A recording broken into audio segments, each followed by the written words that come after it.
म्हणजे पृथ्वी ही शेषनागाच्या तळहातावरती तरली नसून ती कष्टकऱ्यांच्या आणि श्रमकाऱ्यांच्या हातावरती तरलेले असा निक्षून संदेश सांगणारे भारताच्या पुरोगामी चळवळीचे नेते लोकशाहीर अण्णाभाऊ साठे यांची आज जयंती आहे आणि आज या जयंतीच्या एका महत्त्वाच्या टप्प्यावरती हा सोहळा या ठिकाणी संपन्न होतोय। मला वाटतं याच्यापेक्षा दुसरं भाग्य तुमचं आणि माझं कोणतंच नसावं आणि म्हणून सगळ्यात पहिल्यांदा मी अण्णाभाऊ साठेंच्या स्मृतींना विनम्र अभिवादन करतो।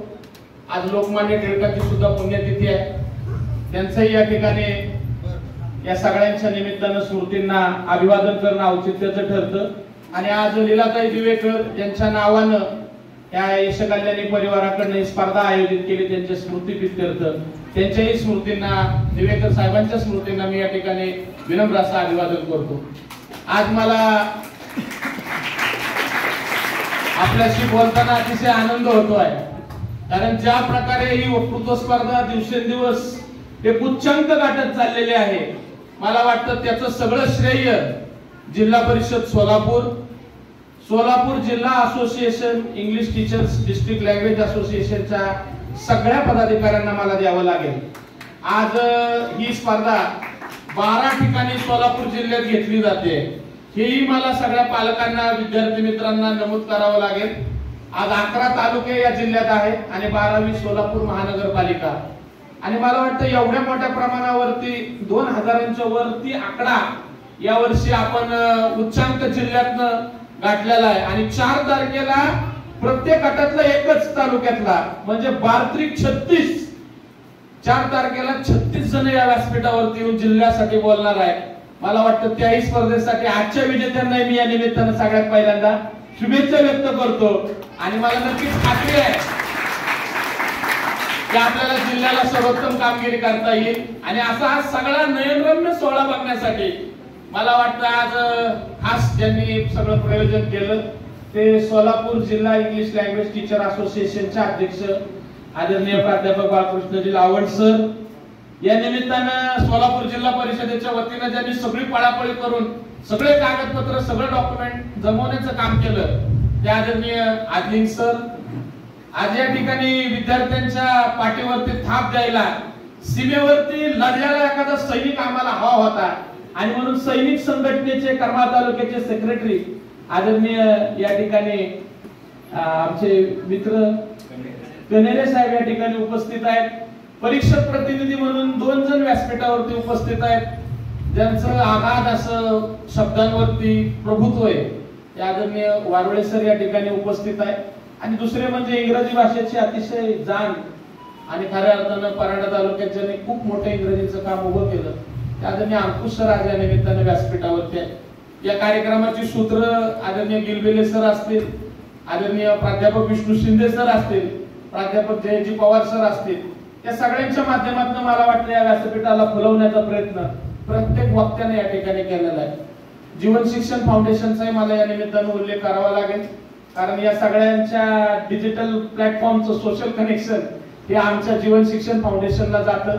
त्याच्या आदरणीय माधुरीताई पवार असतील, प्राध्यापक जयेश पवार असतील, या ठिकाणी उपस्थित प्रेरणाताई दाभाडे असतील, आमचे मित्र अतुलजी दाभाडे पाटील असतील, सगळी मंडळी आणि असे लाखो हात या खऱ्या अर्थानं स्पर्धेच्या पाठीमागे काम करतायत। या स्पर्धेचं नियोजन करण्यासाठी 6 महिने आधी आम्हाला नियोजन सुरू करावं लागतं, कारण तालुके 12 ढाकाळा पडल्याशिवाय राहणार नाही अशी जी महामानवाने आमच्या मनामध्ये हाक पेरली त्याच्यासाठीचं हक्काचं व्यासपीठ म्हणून खऱ्या अर्थानं यशकल्याणी परिवार आपल्या सगळ्या विद्यार्थ्यांसोबत उभा असतं। करमाळा तालुक्यातल्याच नाही तर जिल्ह्यातल्या साधारण लाखो विद्यार्थ्यांपर्यंत यशकल्याणी परिवाराचं नेटवर्क काम करते आणि मला याचा अतिशय अभिमान वाटतो। करमाळा तालुक्यातल्या बुद्धिबळाच्या स्पर्धा असू द्या, संगीताच्या स्पर्धा असू द्या, कुठल्याही स्पर्धा असू द्या, पंचायत समिती बरोबर असू द्या, तर यशकल्याणी परिवार हे सगळ्यांबरोबर मिळून काम करत असतं। याचा उद्देश फक्त एकच आहे की माझे विद्यार्थी मित्र पुस्तकामध्ये जे शिकतात तो त्यांचा शाळेचा अभ्यास असतो, पण त्याला मात्र जीवनातला धडा शिकवण्यासाठी, जीवनातले धडे गिरवण्यासाठी आणि मला वाटतं मार्कांची आलेली गुणवत्तेची सूज म्हणजे खऱ्या अर्थानं गुणवत्ता नाही तर आयुष्यात आम्ही किती टक्के टोनपे खात आयुष्याचा गड चढून जातो तो मिळवण्यासाठीचा प्रयत्न म्हणून हे व्यासपीठ आहे आणि म्हणून मला यासाठी हा प्रयत्न फार महत्त्वाचा वाटतो। आणि म्हणून एवढ्या मोठ्या प्रमाणावर ही स्पर्धा या ठिकाणी घेतली जाते. आज आपण लीलाताई दिवेकरांच्या स्मृतीप्रित्यर्थ इंग्रजी वक्तृत्व स्पर्धा घेतो. 7 ऑक्टोबरला दिवेकर साहेबांच्या स्मृतीप्रित्यर्थ मराठी वक्तृत्व स्पर्धांचं आयोजन होतं. त्याला 4000च्या वर विद्यार्थी सहभागी होतात. ती ऑफलाईन आपण घेऊ शकत नाही, कारण एवढे व्हिडिओ येतात की ते खऱ्या अर्थाने आपण पाहू सुद्धा शकत नाही. पुणे विद्यापीठाचे 10 प्राध्यापक त्या ठिकाणी ते टीव्ही वरती ऑनलाईन पद्धतीने ते व्हिडिओ पाहत असतात आणि मग खऱ्या अर्थाने आपलं या ठिकाणी सगळं परीक्षणाचं काम केलं जातं. आणि म्हणून हा सगळा जो खटाटोप चाललेला आहे तो करमाळा तालुक्यातली गुणवत्ता फुलवण्यासाठीचा खटाटोप आहे. सोलापूर जिल्ह्यातली गुणवत्ता बाहेर काढण्यासाठीचा खटाटोप आहे. आणि मला नक्कीच खात्री आहे आज आमची मुलं तालुक्याला जिंकतील, उद्या आमची मुलं जिल्हा मारतील, पण येणाऱ्या कालखंडामध्ये 7 समुद्रापार आमच्या गुणवत्तेचा झेंडा जाईल, त्यासाठी हा महत्त्वाचा प्रयत्न आहे. विद्यार्थी मित्रांनो, मला सांगायची बाब म्हणजे आपला महाराष्ट्र ओलांडला की मराठी भाषेचं अस्तित्व संपून जातं. आमचा भारत ओलांडला की हिंदी भाषेचं अस्तित्व संपून जातं. पण जगाची ज्ञानभाषा म्हणून इंग्रजीला आम्हाला बघावं लागेल. कारण आज ज्यावेळी मी 10-20 देशामध्ये प्रवास करून आलो त्यावेळी मला एक गोष्ट जाणवली की प्रत्येक देश हा आपल्या मातृभाषेत शिकत असतो, पण त्याच्या ज्ञानाची भाषा मात्र इंग्रजी आहे. आणि म्हणून इंग्रजी वक्तृत्व स्पर्धेमध्ये आज जी मुलं सहभागी झाली, मला नक्की खात्री आहे सर, एक दिवस ही मुलं विमानात बसतील आणि 7 समुद्रापार जाऊन आपलं करिअर घडवतील. आम्हाला या स्पर्धेच्या माध्यमातून आभाळाशी स्पर्धा करणारी पिढी घडवायची आहे. आम्हाला या स्पर्धेतनं मातीचा वसा आणि वारसा घेऊन खऱ्या अर्थानं जगाच्या पलीकडे जाऊन लढणारी पिढी निर्माण करायची आहे. आम्हाला या ठिकाणी खऱ्या अर्थानं संशोधनाचं बाळकडू पिऊन मला वाटतं खऱ्या अर्थानं आपण उद्याच्या काळामध्ये अवघे विश्वची माझे तर हा नारा देण्यासाठीचा हा प्रयत्न आहे. आणि सगळ्यात महत्त्वाचं विद्यार्थी मित्रांनो, मी प्रत्येक भाषणात सांगत असतो, हे व्यासपीठ काय आहे, कशासाठी तुम्हाला माहिती आहे का?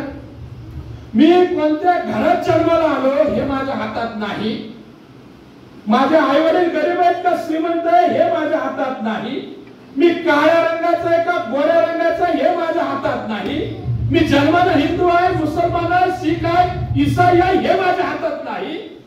या हातांच्या रेषांमध्ये, तळहातांच्या रेषांमध्ये भविष्य शोधण्यापेक्षा या हाताच्या पाठीमागे जे पेदार रंगत आहे त्यानं मी माझं आयुष्य आणि भविष्य घडवू शकतो, त्याच्यासाठी हे व्यासपीठ आहे.